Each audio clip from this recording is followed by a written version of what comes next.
Guarantee ಅನುಷ್ಠಾನ ಸಮಿತಿ ಹೆಸರಲ್ಲಿ ಕಾಂಗ್ರೆಸ್ ಕಾರ್ಯಕರ್ತರಿಗೆ ಸಂಬಳ ನೀಡಲಾಗ್ತಿದೆ ಅನ್ನೋ ವಿಚಾರ ಇವತ್ತಿನ ಕಲಾಪದ ಸಂದರ್ಭದಲ್ಲಿ ಭಾರಿ ಗದ್ದಲಕ್ಕೆ ಕಾರಣವಾಗಿದೆ.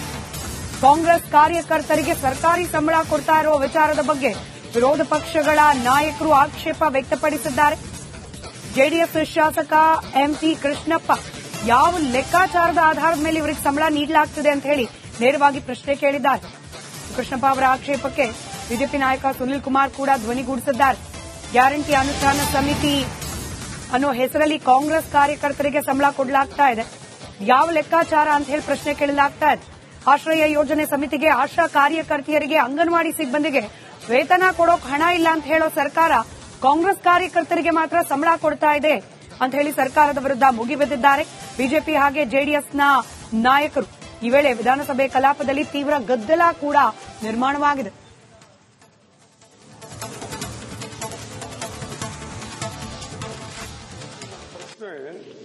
ನಿಮ್ಮ ಗ್ಯಾರಂಟಿ ಸ್ಕೀಮ್ ಅನ್ನ ಜಾರಿ ಮಾಡಲಿಕ್ಕೆ ಸರ್ಕಾರ ತೀರ್ಮಾನ ಮಾಡಿದೆ. ಅದಕ್ಕೆ ನಮ್ಮ ಯಾರ ಅಭ್ಯಂತರವಿಲ್ಲ. ಅದು ಇಂಪ್ಲಿಮೆಂಟೇಷನ್ ಯಾರು ಮಾಡ್ತಾ ಇದ್ದಾರೆ? ಇಂಪ್ಲಿಮೆಂಟೇಷನ್ಗೆ ನೀವು ಕಾಂಗ್ರೆಸ್ ಕಾರ್ಯಕರ್ತನ ಅಪಾಯಿಂಟ್ ಮಾಡೋದಾದ್ರೆ ಏನ್ ಅರ್ಥ? ಏನು ಇಂಪ್ಲಿಮೆಂಟೇಷನ್ ಮಾಡ್ತಾರೆ ಗ್ಯಾರಂಟಿ? ಇದು state checker amount, GST tax ದುಡ್ಡಲ್ಲಿ ಅವ್ರಿಗೆ ಕೊಡ್ತಾ ಇದ್ದಾರೆ. ಅದು ಇಂಪ್ಲಿಮೆಂಟೇಷನ್ ಯಾರು ಮಾಡಬೇಕು? ಸಂಬಂಧಪಟ್ಟ ಅಧಿಕಾರಿಗಳು ಮಾಡಬೇಕು ಅಥವಾ ಸ್ಥಳೀಯ ಶಾಸಕರ ಅಧ್ಯಕ್ಷರು ಇಂಪ್ಲಿಮೆಂಟೇಷನ್ ಮಾಡಬೇಕು. ಇವತ್ತೇನಾಗಿದೆ, ಕಾಂಗ್ರೆಸ್ ಕಾರ್ಯಕರ್ತನ ಅಪಾಯಿಂಟ್ ಮಾಡಿದ್ದಾರೆ. ಅಲ್ಲ, 40,000 ಸಂಬಳ, ತಾಲೂಕು ಮಟ್ಟದಲ್ಲಿ 25,000 ಸಂಬಳ ಕೊಡ್ತೀವಿ. ಇದು ಸನ್ಮಾನ್ಯ ಅಧ್ಯಕ್ಷರೇ, ಈ ಕಾಂಗ್ರೆಸ್ ನಮ್ಮ ಡಿ.ಕೆ. ಶಿವಕುಮಾರ್ ಅವರ ಅಧ್ಯಕ್ಷರಾದ್ಮೇಲೆ ಸರ್ಕಾರಕ್ಕೂ ಕಾಂಗ್ರೆಸ್ ಪಾರ್ಟಿಗೂ ವ್ಯತ್ಯಾಸನೇ ಇಲ್ಲ. ಇಲ್ಲಿನ ದುಡ್ಡೆಲ್ಲ ಅಲ್ಲಿಗೆ ತಗೊಂಡು ಹೋಗ್ತಾರೆ. 187 ಕೋಟಿ ತಗೊಂಡು ಕಾಂಗ್ರೆಸ್ ಅವರು ಹಂಚಿದ್ರಲ್ಲಿ, ಬಳ್ಳಾರಿಯಲ್ಲಿ ಹಂಚಿದ್ರು. ಇಲ್ಲಿ ಸರ್ಕಾರ ಒಂದು ರೀತಿ ನೋಡಿ, ಅಂಗನವಾಡಿಯವರಿಗೆ ಹಣ ಕೊಡಕ್ ದುಡ್ಡಿಲ್ಲ. ಅಲ್ಲ, ಅದರದೇ ಪ್ರಶ್ನೆ, ಇವ್ರಿಗೆ ಹೆಂಗ್ ದುಡ್ಡು ಕೊಡ್ತಾರೆ? ಕಾಂಗ್ರೆಸ್ ಕಾರ್ಯಕರ್ತರಿಗೆ ಯಾವ ಲೆಕ್ಕದಲ್ಲಿ ನೀವು ನಮ್ಮ ಈ ಕರ್ನಾಟಕದ ಜನರ ಟ್ಯಾಕ್ಸ್ ಪೇಯರ್ಸ್ ಹಣ ಮೈಕ್ರೋ ಫೈನಾನ್ಸ್ ದುಡ್ಡು ಕಟ್ಟಿಲ್ಲ ಅಂದ್ರೆ ಬೀಗ ಹಾಕ್ತಾರಲ್ಲ, ಇಲ್ಲಿ ಕಾಂಗ್ರೆಸ್ ಅಲ್ಲಿ ಯಥೇಚ್ಛವಾಗಿ ದುಡ್ಡು ತಗೊಂಡೋಗಿ ಕೊಡ್ತಿರಲ್ಲ. ನಮ್ ದುಡ್ಡು ಅದು, ಕಾಂಗ್ರೆಸ್ ಪಾರ್ಟಿ ದುಡ್ಡಲ್ಲ. ಅವ್ರು ಕಾಂಗ್ರೆಸ್ ಅವ್ರು ಕಲೆಕ್ಟ್ ಮಾಡಿ ಧೈರ್ಯ ಇದ್ರೆ ಕೊಡ್ಲಿ, ಅವರು ಭಿಕ್ಷೆ ಬೇಡಿ ಕೊಡ್ಲಿ. ಕಾಂಗ್ರೆಸ್ ಅವ್ರು ತಗೊಂಡೋಗಿ ಭಿಕ್ಷೆ ಬೇಡಲಿ, ಹೋಗಿ ರೋಡ್ಗಳಲ್ಲಿ ಭಿಕ್ಷೆ ಬೇಡಲಿ ತಗೊಂಡೋಗಿ. ಕಾಂಗ್ರೆಸ್ ಪಾರ್ಟಿಗೆ ದುಡ್ಡಿಲ್ಲ, ಕಾಂಗ್ರೆಸ್ ದುಡ್ಡಿಲ್ಲ ಅಂತ ಹೇಳ್ಬಿಟ್ಟು ಭಿಕ್ಷೆ ಬೇಡ ಕೊಡ್ಲಿ. ನಮ್ಮ ಹಣ ತಗೊಂಡೋಗಿ, ನಾವು tax payers, we are the tax payers. ನಮ್ಮ ಹಣ ತಗೊಂಡೋಗಿ ಇವ್ರಿಗೆ ಯಾವ ಆಧಾರದ ಮೇಲೆ ನೇಮಕಾತಿ ಮಾಡ್ತೀರಾ? ಒಂದು ನೇಮಕಾತಿ ಮಾಡಬೇಕಾದ್ರೆ ಸರ್ಕಾರದ ಆದೇಶಗಳು ಬೇಕಲ್ಲ, ರೂಲ್ಸ್ ಅಂಡ್ ರೆಗ್ಯುಲೇಷನ್ ಬೇಕು. ಅವನು ಈ ವಿದ್ಯಾರ್ಥಿತೆ ಎಷ್ಟಿದೆ? ಅವನೇನು SSLC ಓದಿದಾನ, ಡಾಕ್ಟರೇಟ್ ಮಾಡಿದಾನ, ಪ್ರೊಫೆಸರ್ ಏನು? ಅವನಿಗೆ ಕ್ಯಾಬಿನೆಟ್, ಅವನಿಗೆ ಕಾರು, ಅವನಿಗೆ ಬಂಗ್ಲೆ, ಅವನಿಗೆ ದೊಡ್ಡ ದೊಡ್ಡ ಆಫೀಸ್ ಡೆಕೋರೇಷನ್. ಯಾರ್ದಣ ಉತ್ತರ ಕೊಡ್ತಾರಲ್ಲ ಅಂತ ಹೇಳ್ತಾರೆ ಅವರು. ಲೂಟಿ ಇವ್ರಿಗೆ ಕಾಂಗ್ರೆಸ್ ಅಧ್ಯಕ್ಷರೇ, ಒಂದು ನಿಮಿಷ ಈಗ ಅವ್ರು ಏನಾದ್ರು ಮಾಡ್ಕೊಳ್ಳಿ, ಅವ್ರ ಉತ್ತರ ಏನ್ ಕೇಳಬೇಕು ಬೇರೆ ಸಬ್ಜೆಕ್ಟ್ ಏನ್ ಬೇಕು ಅವ್ರು ಕೇಳ್ತಾರಲ್ಲ. ಯಾವ್ದಾದ್ರು ಡಿಸ್ಕಷನ್ ಬನ್ನಿ. ಈಗ ಬಜೆಟ್ ಅಲ್ಲಿ ಡಿಸ್ಕಷನ್ ಇದೆಯಲ್ಲ, ಯು ಡಿಸ್ಕಸ್ ಆನ್ ದಟ್. ನಾವು ರಿಪ್ಲೈ ಮಾಡ್ತೀವಿ. It is the will of A government. ಈ ಸರ್ಕಾರ ತಂದಂತ ಕಾರ್ಯಕರ್ತರಿಗೆ, ಈಗ ಈ ಒಂದು ಸರ್ಕಾರ ತಂದಂತ ಕಾರ್ಯಕರ್ತರಿಗೆ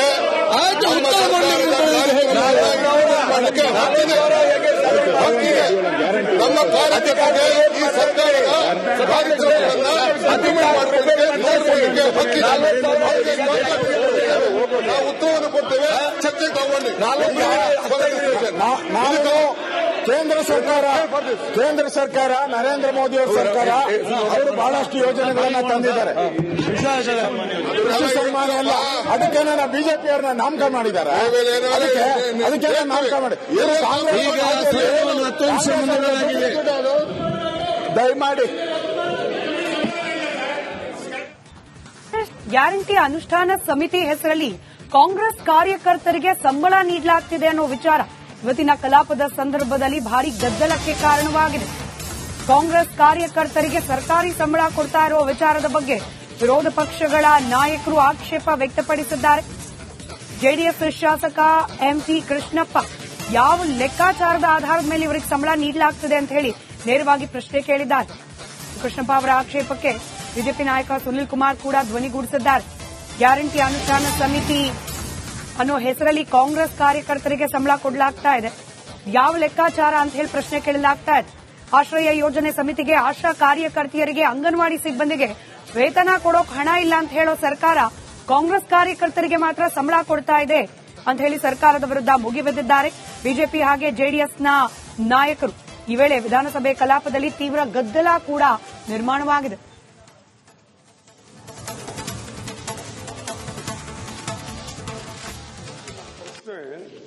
ನಿಮ್ ಗ್ಯಾರಂಟಿ ಸ್ಕೀಮ್ ಅನ್ನ ಜಾರಿ ಮಾಡಲಿಕ್ಕೆ ಸರ್ಕಾರ ತೀರ್ಮಾನ ಮಾಡಿದೆ. ಅದಕ್ಕೆ ನಮ್ಮ ಯಾರ ಅಭ್ಯಂತರವಿಲ್ಲ.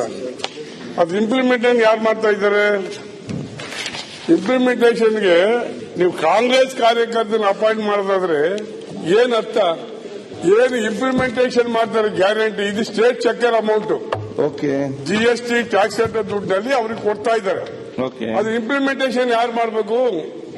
ಸಂಬಂಧಪಟ್ಟ ಅಧಿಕಾರಿಗಳು ಮಾಡಬೇಕು ಅಥವಾ ಸ್ಥಳೀಯ ಶಾಸಕರ ಅಧ್ಯಕ್ಷರು ಇಂಪ್ಲಿಮೆಂಟೇಷನ್ ಮಾಡಬೇಕು. ಇವತ್ತೇನಾಗಿದೆ, ಕಾಂಗ್ರೆಸ್ ಕಾರ್ಯಕರ್ತನ ಅಪಾಯಿಂಟ್ ಮಾಡಿದ್ದಾರೆ. ಅಲ್ಲ, 40,000 ಸಂಬಳ, ತಾಲೂಕು ಮಟ್ಟದಲ್ಲಿ 25,000 ಸಂಬಳ ಕೊಡ್ತೀವಿ. ಇದು ಸನ್ಮಾನ್ಯ ಅಧ್ಯಕ್ಷರೇ, ಈ ಕಾಂಗ್ರೆಸ್ ನಮ್ಮ ಡಿ.ಕೆ. ಶಿವಕುಮಾರ್ ಅವರ ಅಧ್ಯಕ್ಷರಾದ್ಮೇಲೆ ಸರ್ಕಾರಕ್ಕೂ ಕಾಂಗ್ರೆಸ್ ಪಾರ್ಟಿಗೂ ವ್ಯತ್ಯಾಸನೇ ಇಲ್ಲ. ಇಲ್ಲಿನ ದುಡ್ಡೆಲ್ಲ ಅಲ್ಲಿಗೆ ತಗೊಂಡೋಗ್ತಾರೆ. 187 ಕೋಟಿ ತಗೊಂಡು ಕಾಂಗ್ರೆಸ್ ಅವರು ಹಂಚಿದ್ರು, ಅಲ್ಲಿ ಬಳ್ಳಾರಿಯಲ್ಲಿ ಹಂಚಿದ್ರು. ಇಲ್ಲಿ ಸರ್ಕಾರ ಒಂದು ರೀತಿ ನೋಡಿ, ಅಂಗನವಾಡಿಯವರಿಗೆ ಹಣ ಕೊಡಕ್ ದುಡ್ಡಿಲ್ಲ. ಅಲ್ಲ, ಅದರದೇ ಪ್ರಶ್ನೆ. ಇವ್ರಿಗೆ ಹೆಂಗ್ ದುಡ್ಡು ಕೊಡ್ತಾರೆ? ಕಾಂಗ್ರೆಸ್ ಕಾರ್ಯಕರ್ತರಿಗೆ ಯಾವ ಲೆಕ್ಕದಲ್ಲಿ ನೀವು ನಮ್ಮ ಈ ಕರ್ನಾಟಕದ ಜನರ ಟ್ಯಾಕ್ಸ್ ಪೇಯರ್ಸ್ ಹಣ ಮೈಕ್ರೋ ಫೈನಾನ್ಸ್ ದುಡ್ಡು ಕಟ್ಟಿಲ್ಲ ಅಂದ್ರೆ ಬೀಗ ಹಾಕ್ತಾರಲ್ಲ, ಇಲ್ಲಿ ಕಾಂಗ್ರೆಸ್ ಅಲ್ಲಿ ಯಥೇಚ್ಛವಾಗಿ ದುಡ್ಡು ತಗೊಂಡೋಗಿ ಕೊಡ್ತಿರಲ್ಲ. ನಮ್ ದುಡ್ಡು ಅದು, ಕಾಂಗ್ರೆಸ್ ಪಾರ್ಟಿ ದುಡ್ಡಲ್ಲ. ಅವ್ರು ಕಾಂಗ್ರೆಸ್ ಅವ್ರು ಕಲೆಕ್ಟ್ ಮಾಡಿ ಧೈರ್ಯ ಇದ್ರೆ ಕೊಡ್ಲಿ, ಅವರು ಭಿಕ್ಷೆ ಬೇಡಿ ಕೊಡ್ಲಿ. ಕಾಂಗ್ರೆಸ್ ಅವ್ರು ತಗೊಂಡೋಗಿ ಭಿಕ್ಷೆ ಬೇಡ್ಲಿ, ಹೋಗಿ ರೋಡಲ್ಲಿ ಭಿಕ್ಷೆ ಬೇಡ್ಲಿ ತಗೊಂಡೋಗಿ. ಕಾಂಗ್ರೆಸ್ ಪಾರ್ಟಿಗೆ ದುಡ್ಡಿಲ್ಲ, ಕಾಂಗ್ರೆಸ್ ದುಡ್ಡಿಲ್ಲ ಅಂತ ಹೇಳ್ಬಿಟ್ಟು ಭಿಕ್ಷೆ ಬೇಡಿ ಕೊಡ್ಲಿ. ನಮ್ಮಣ್ಣ ತಗೊಂಡೋಗಿ, ನಾವು tax payers, we are the tax payers. ನಮ್ಮಣ್ಣ ತಗೊಂಡೋಗಿ ಇವ್ರಿಗೆ ಯಾವ ಆಧಾರದ ಮೇಲೆ ನೇಮಕಾತಿ ಮಾಡ್ತೀರಾ? ಒಂದು ನೇಮಕಾತಿ ಮಾಡಬೇಕಾದ್ರೆ ಸರ್ಕಾರದ ಆದೇಶಗಳು ಬೇಕಲ್ಲ, ರೂಲ್ಸ್ ಅಂಡ್ ರೆಗ್ಯುಲೇಷನ್ ಬೇಕು. ಅವನ ವಿದ್ಯಾರ್ಥಿತೆ ಎಷ್ಟಿದೆ? ಅವನೇನು SSLC ಓದಿದಾನ, ಡಾಕ್ಟರೇಟ್ ಮಾಡಿದಾನ, ಪ್ರೊಫೆಸರ? ಏನು ಅವನಿಗೆ ಕ್ಯಾಬಿನೆಟ್, ಅವನಿಗೆ ಕಾರು, ಅವನಿಗೆ ಬಂಗ್ಲೆ, ಅವನಿಗೆ ದೊಡ್ಡ ದೊಡ್ಡ ಆಫೀಸ್ ಡೆಕೋರೇಷನ್?